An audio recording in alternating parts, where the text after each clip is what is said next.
J'ai entendu quelques mots sur lesquels j'ai envie de faire quelques commentaires. D'abord, le mot choisir. Je crois que fondamentalement, les femmes sur cette planète ne choisissent pas. Elles ne choisissent que très peu. Nous avons acquis, nous, en Europe, pour certaines d'entre nous, ce n'est pas encore un acquis global en Europe, le droit, effectivement, comme je disais, d'avoir ou non des enfants. Ce n'est pas le cas partout, pas encore. Les femmes ne choisissent pas grand-chose, elles ne choisissent pas beaucoup les formations professionnelles, les métiers qu'elles exercent.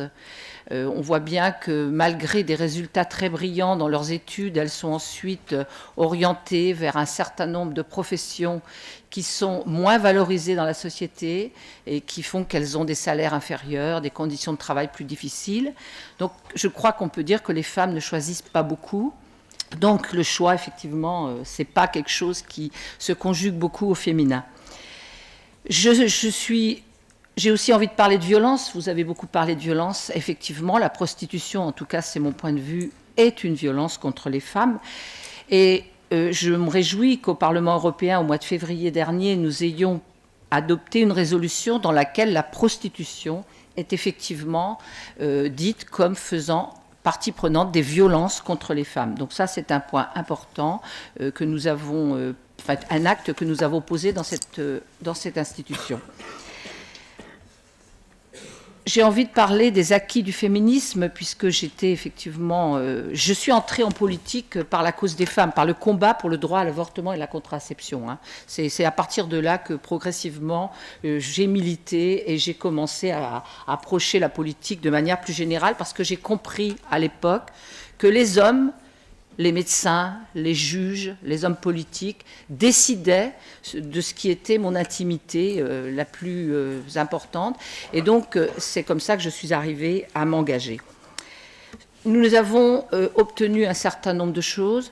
Par exemple, un point important dans certains pays, le viol est considéré maintenant comme un crime. Et ça n'a pas été évident non plus.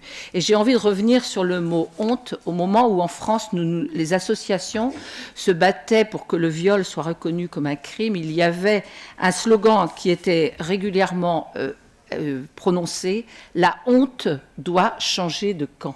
Et je crois que là encore, nous pouvons reprendre effectivement cette expression, la honte doit changer de camp. Mesdames, vous n'avez pas à avoir honte, effectivement. La honte, elle est pour les clients qui achètent le corps des femmes.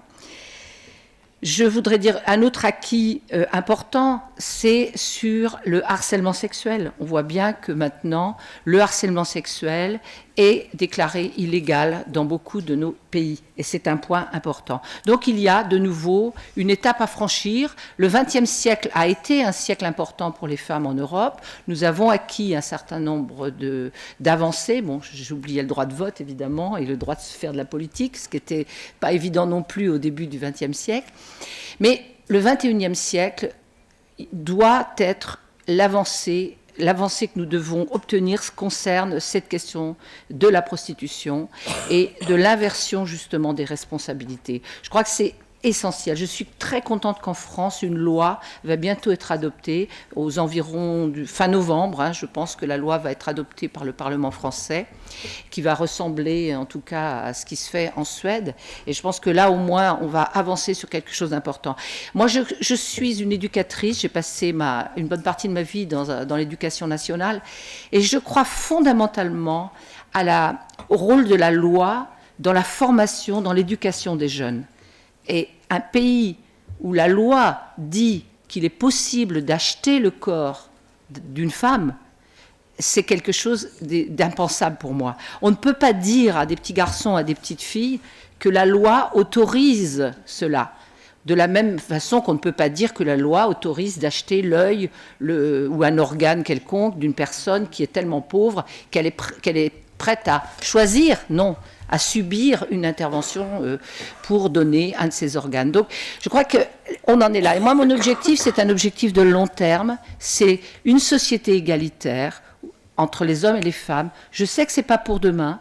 Je ne suis pas sûre que ce sera pour ce siècle-là, en tout cas pas sur toute la planète. Donc c'est un travail de long terme, c'est un combat permanent, c'est le fil conducteur de tous mes engagements et de ceux de beaucoup d'entre vous, j'imagine. Et donc l'objectif, c'est d'arriver à une société égalitaire, et il n'est pas possible d'imaginer qu'on y parvienne si on ne dit pas aux petits garçons et aux petites filles dans les écoles qu'il est interdit d'acheter le corps d'une femme ou d'un homme.